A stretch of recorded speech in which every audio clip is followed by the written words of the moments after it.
So let's get started on this. So here's a basic overview of calcium, what we're going to go through. And I know that you've talked about calcium probably in a couple other classes. I know you've talked about osteoporosis. So we're going to kind of go briefly through osteoporosis, but I think it's important that we talk about some of it because we'll talk about the metabolism of different cells and overall how calcium in the body is regulated. So we're going to start off with kind of an overview of minerals, then we'll talk about dietary sources and intake of calcium, absorption, calcium supplements. A lot of people take calcium supplements. I think most of those people probably don't know how much calcium they get from food in their diet, but they think it's good to take a calcium supplement, so we'll talk about that. Anybody know anyone taking a calcium supplement? Anybody know anyone that isn't taking a calcium supplement? If someone asks you, what do you tell them about calcium supplements? Should they take them? Well, that depends. Depends on what. What did they ask you at Thanksgiving? Right? Probably got lots of nutrition questions, right? They really don't ask me much anymore because they know my annoying answers are long. What do you tell people about calcium supplements? Should they be taking them? What does it depend on? Maybe gender, age. Should men take them? Maybe not as important as women, potentially. What else? Yeah, have they had their bone density measured recently? And most of the responses are, my what? Right? No, I haven't had that done. What else? What's that? Yeah, ethnicity can be an issue, yeah, and that's kind of relates to bone density and can relate to diet as well. Genetics are involved. Vitamin D intake.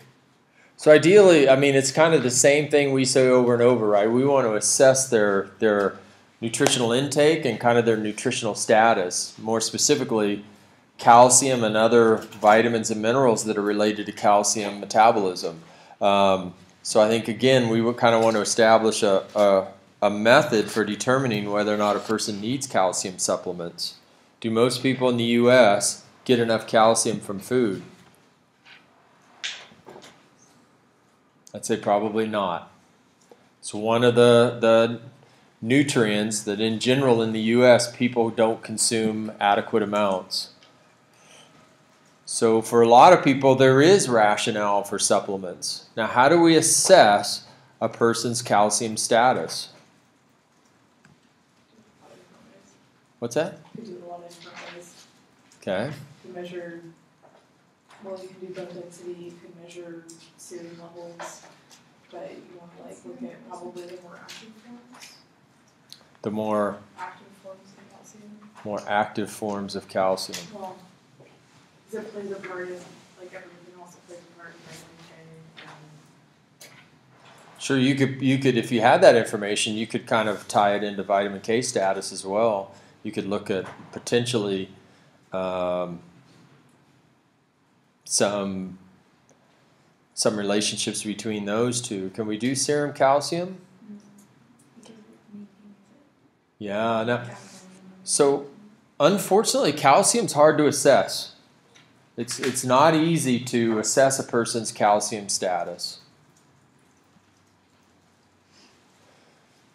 And I've probably mentioned this before when we talked about bone density, but that calcium in the blood and in the serum is tightly regulated. It's one of the most tightly regulated concentrations in the body.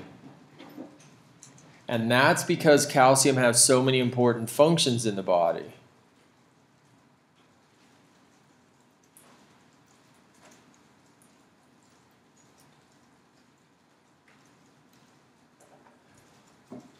I remember years ago we haven't done this for years, but we were interviewing a faculty person for a nutrition position, and we were talking about this, all some stuff, and we asked her, calcium status, because I was talking to him about the labs. I said, what if you had an opportunity to do labs, blah, blah, blah, how would you assess calcium status? And that person with a PhD in nutrition said, well, we could monitor serum calcium, and I went, ooh, red flag. You can't really do that. It's something that our body will actually, depreciate its levels of bone minerals in order to maintain blood calcium levels. So you really can't do that. So you can look for other markers in the bone, like in the blood, like PTH, and potentially another hormone we'll talk about, to look to see what our body is doing to try to maintain that blood calcium.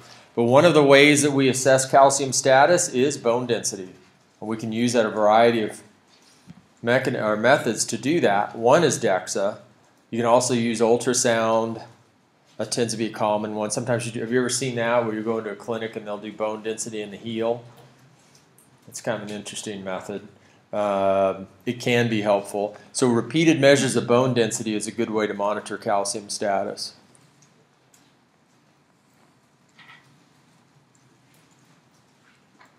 Okay, so we'll go through all this. We'll talk about hormonal regulation, other roles, a couple of roles of calcium, calcium excretion, calcium deficiency, toxicity, and status. So we'll kind of touch on that again. Now, I think we realize at this point the minerals are separated into two distinct categories. And one of the categories is the major minerals. All right, those are the ones that are in the highest amounts in our body and the ones that are required in the highest amounts from our diet. And calcium is the most prevalent mineral in our body. And if we look overall, the minerals in our body constitute about 4% of total body weight.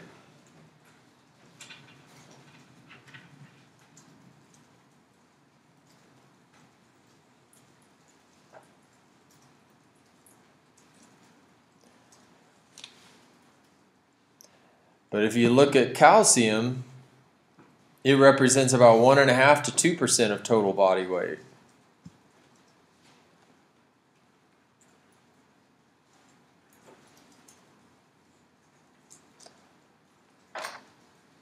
So it's the most abundant mineral. It is about, if you look at it, for example, the major minerals are those present in amounts larger than 5 grams, which is about a teaspoon. A pound is about 454 grams. Thus, only calcium and phosphorus appear in amounts larger than a pound in the body. This is for example, a typical 132-pound person, 1,150 grams of calcium in the body. So that's the number one mineral. The second one is phosphorus. So you want to remember those. And we'll talk about the ratio of calcium and phosphorus in bone and why we have those basic amounts there. And then, of course, the other category is the minor or trace minerals. Still absolutely essential, but present in lower amounts in the body and in our diet. And this isn't all of the minerals that we need, but this is a lot of them. So we'll talk more about this. Now, what about sources of calcium? Calcium food sources. We've looked at this chart before a few times, and this is going to be really simple for calcium. I want to make a few points. Calcium, a few years ago, in 2010, it went from an AI to an RDA. In 2010, I think it was October 2010. That committee that assembled looked at both calcium and vitamin D together.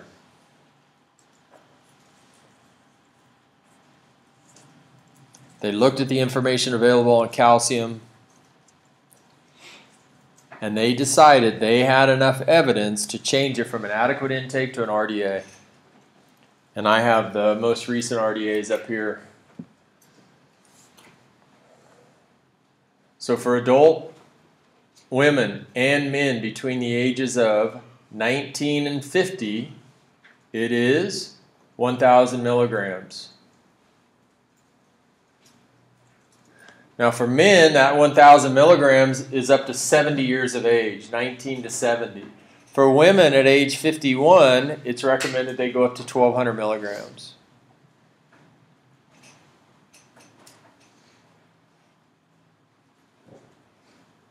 Okay, so we can say for adult men and women, it is 1,000 milligrams. But then women, a little bit, age 51, they need a little bit more. And the food sources for this are going to be very simple. We're going to say dairy products, best sources for calcium. And I'll tell you why as we go through this.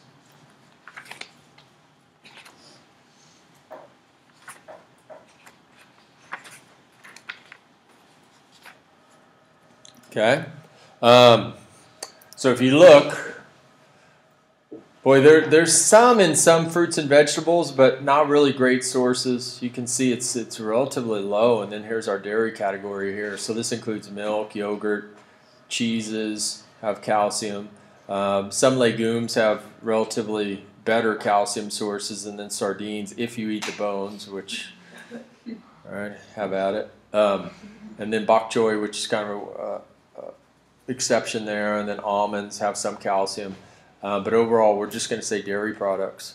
So again, this kind of comes back to what we talked about before, including 328. If a person's avoiding dairy products like milk because maybe they're lactose intolerant, that can significantly affect their calcium intake.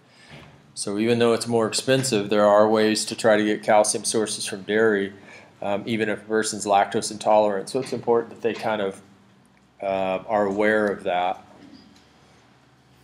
And I think a lot of the stuff about milk now, we shouldn't drink milk because we're the only animals that drink our own milk, things like that.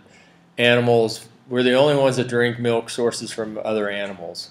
So there's some people that are following diets based on things like that, and that can affect their calcium intake significantly. We'll talk more about specific sources coming up. But I got this diagram, and I have this there's a typo on here I just saw. But here's what we need. For example, here's our 1,000 milligrams, and we know this is an RDA for adults, right? That's the RDA. This is what we typically get, about 500 to 600 milligrams. It's significantly less. And I'd say that's pretty accurate, even if you do your own studies where you look at this. When we did the vitamin D study, we looked at calcium intake as well, and it's significantly lower than it should be in most people. Now, how is calcium absorbed and how is it regulated? We'll go through a little bit of this now. So there's kind of 3 different absorption systems or processes. We've talked about calbindin before, also known as calcium binding protein system. It's regulated by calcitriol. We know it requires energy, and I'll show you why, and it is saturable, because there is a protein involved, at least one protein involved. The next one is called the paracellular pathway. And then there's what's thought to be an endosomal lysosomal pathway where calcium actually goes through enterocytes.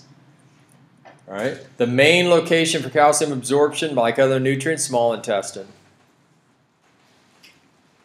There is some absorption in the large intestine.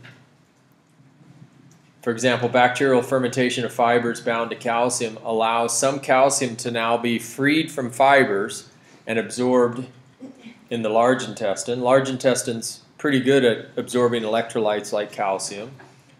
But overall, only about 4 to 10% of dietary calcium is absorbed this way.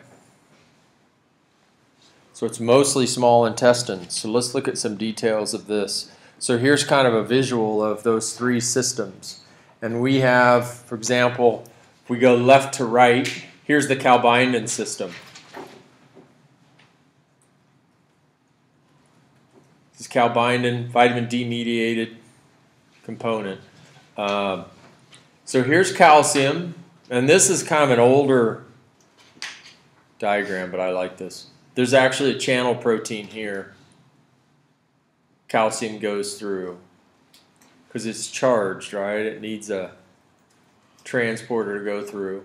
And then calbindin, which looks like a ship. Doesn't look like a ship in your cells, but here's the little tricky thing. This is a ferry, and it's ferrying calcium through the enterocyte, right? So, but we've talked about this. That's exactly what it does. It moves calcium through the cytosol of the enterocytes to the basolateral membrane. On the basolateral membrane, it basically allows the calcium to bind to a calcium pump. This calcium pump is ATP dependent. So the calbindin system is energy dependent because of that calcium pump.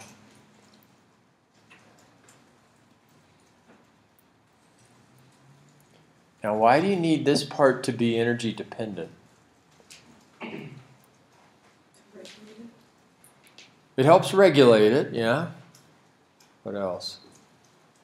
Why don't you just put a channel protein here? Yeah, we want that to be unidirectional, right? Sometimes these pumps are working against 1,000-fold concentration gradient, and yet they can still put calcium into the portal vein. So that calcium pump provides direction to calcium transport into the portal vein. Right? That way, for example, when calcium is starting to accumulate in this cell, it can go down the pump and it'll go through the pump even though we might have a higher concentration here initially. So the other thing that it does is this allows another point of regulation through vitamin D. Vitamin D, calcitriol, upregulates calcium pump activity. So there's two places calcitriol enhances calcium absorption. One is it increases calbindin levels. It also increases calcium pump levels.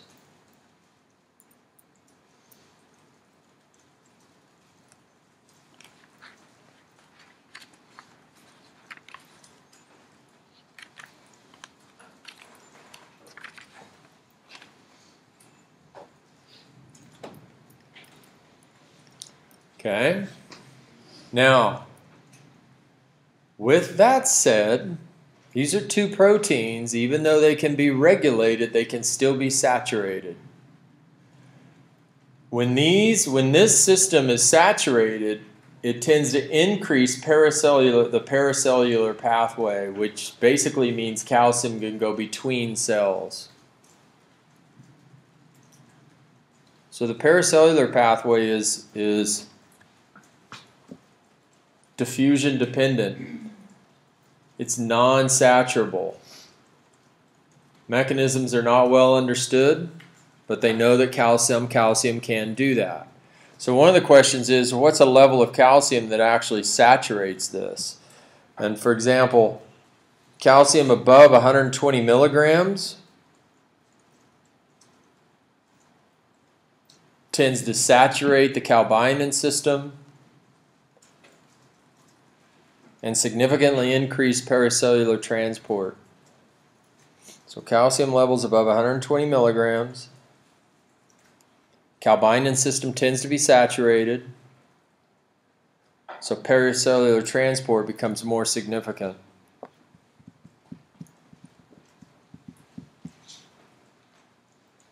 Okay? So if a person takes a calcium supplement, a lot of that is going to be absorbed through the paracellular pathway. What's a typical amount someone takes in a calcium supplement? Yeah, a lot of times it's 500 milligrams. It's kind of a typical amount. And a lot of times they're not in the other part of the supplement because there's so much calcium there, but it can be an issue for absorption. Now the last pathway up here is the endosomal-lysosomal component or system. And they know that calcium enters by endocytosis, it's transported by lysosomes, and then it exits by exocytosis. So it's thought that some calcium uses this pathway. Calcium is basically endocytosed, merges with lysosomes, the lysosomes exocytose it through the basolateral membrane. This is probably the least understood pathway, is this one, the endosomal-lysosomal. Last time I read a review paper on this, they're really not sure how this works, but they have enough evidence to say, well, it must be present. So our overall calcium absorption is through all three of these pathways. They all contribute. Can you just repeat that process? So it's endocytosed. It's endocytosed. So basically, cell membrane encloses calcium molecules. They go into the cytosol, merge with lysosomes. That's what they're trying to show here. Lysosomes deliver it to the basolateral membrane for exocytosis.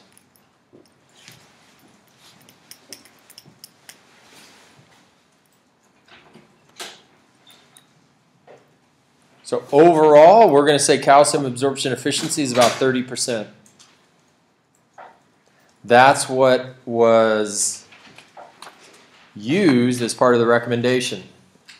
So if they say you should consume 1,000 milligrams of calcium a day, approximately how much are you absorbing? About 300 milligrams. Right? Remember those recs take into account absorption efficiency. Some people absorb higher, some lower. So again, they're kind of the best they can. So that's the basis of the recommendation. Now, the percentage absorbed depends on the source and other factors. So one thing to consider is, what about supplements versus foods? Are there big differences? And overall, I'm going to say not really.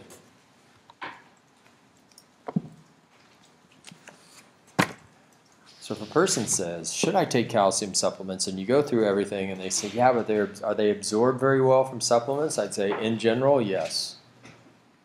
About the same as food. So they're usually sold as compounds with varying levels of calcium and bioavailability. For example, in tests where they use a 250 milligram dose, some of the data are like this. Some of the sources of calcium were as calcium carbonate, right? This is negatively charged, positively charged. It's kind of a compound. 39% was absorbed. Calcium citrate, have you heard of that one?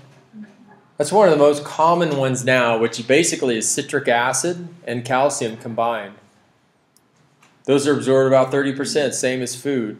Calcium gluconate you don't see as much as you used to, but that's about 30% as well. So overall, kind of the same absorption efficiency. Now, this used to be more of an issue than it is now, but still we want to choose carefully. Some formulations may contain lead and have poor bioavailability. Again, when we look at a supplement, what's a couple things we want to look at? I would say in general, stay with the bigger brands and try to look for supplements that have like USP on the label. And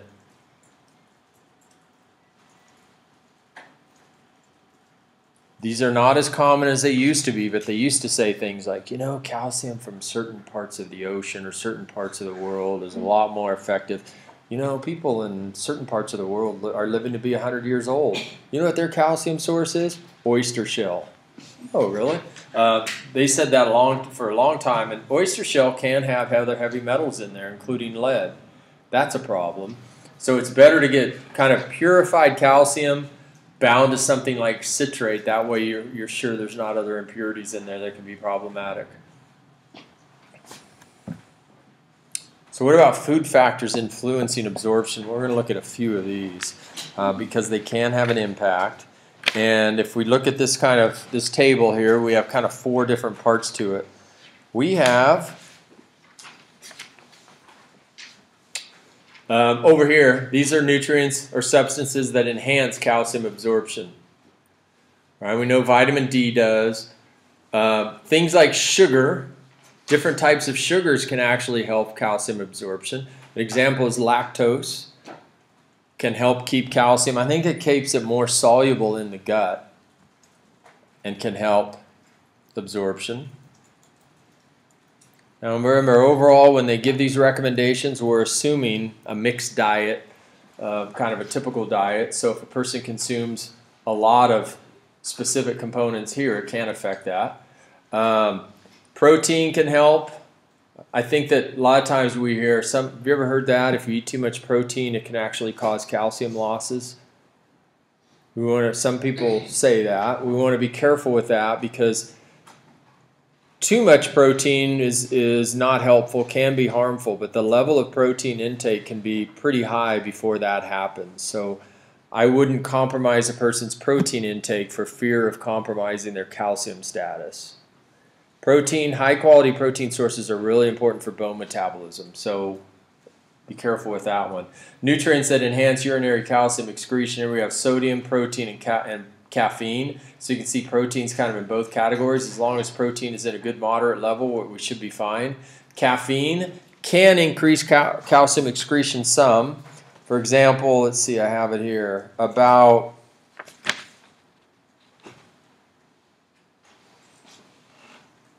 thought I had it here. I think it increases at 300 to 400 milligrams increases urinary calcium excretion by about 10 milligrams per day. Does that seem like a lot? Oh, really? You think so? That seems pretty reasonable to me. Yeah, that is quite a bit of caffeine. But what else do you want to know? What's the typical amount of calcium lost in the urine? About 100 to 240 milligrams a day. So is 10 milligrams a lot? Probably not. Maybe 5% typical losses. How much caffeine is that with? 300 to 400. What's the normal excretion? 100 to 240 milligrams through the urine.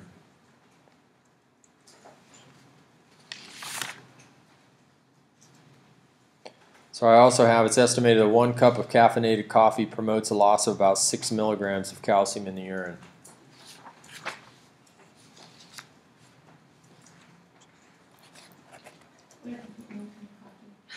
What's that? Oh, there you go. Right. This is when we know enough about nutrition to be dangerous, right? So I just simply eat more calcium. What else?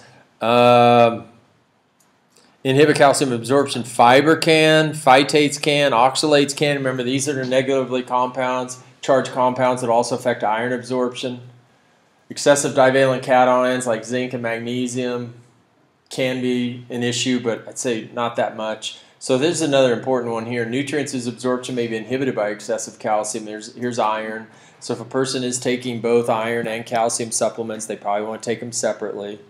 The mechanism on this one is a little bit debatable on how it works. Sometimes it's looks like maybe through DMT1 competition. Sometimes it's intracellular that causes that. But overall, we should say probably don't want to take those 2 supplements at the same time. Okay, calcium transport. Now, there's not really a specific calcium transporter in the blood. About 40% of it is bound to proteins like albumin and prealbumin. They are just good places for calcium to bind. It's not necessarily specifically for calcium binding, obviously. About 50% of it is free or ionized. That tends to be a better measure of true calcium status. Have you ever seen that, any lab reports that have that? They'll say calcium levels, and then sometimes they'll say calcium ionized. That means free calcium. It's not bound to anything else. And sometimes the reason they say that's a better indicator of calcium status is albumin and prealbumin are what are called negative acute phase proteins. You know what that means? That means in certain times, if a person has some type of physical stress, they're battling an infection or something like that, sometimes those proteins will go up in the blood. They'll bind more calcium. They'll make it look like the calcium's higher than it is. So they'll measure ionized or free calcium because it's not subjected to that type of altered regulation. And about 10% of it is complex with sulfate, phosphate, and citrate in the blood, negatively charged molecules.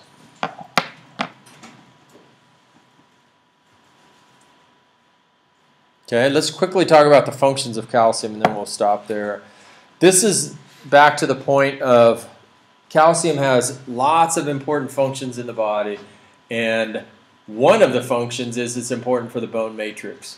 But of course, our body will use that bone matrix to support the other functions of calcium. For example, it's really important for nerve function. We'll go through that combination of nerve function and muscle contraction towards the end of this lecture. We talked about blood clotting. It's also extremely important for that. We know that. It's also important for cellular metabolism. There are quite a few different proteins in cells that bind calcium for their activation. So calcium is an important cell signaling component. And that can regulate cellular metabolism.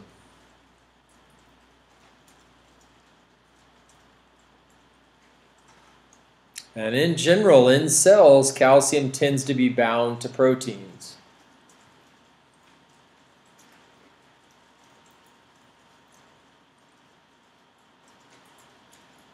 or it's contained in vesicles in cells.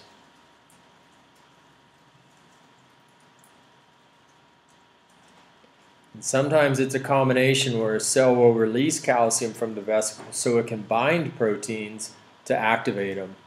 We'll talk about that when we look at muscular contraction towards the end of this.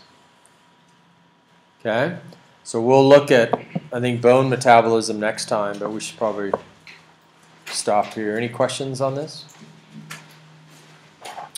All right, so I'm going to stop it here. You guys have a good day.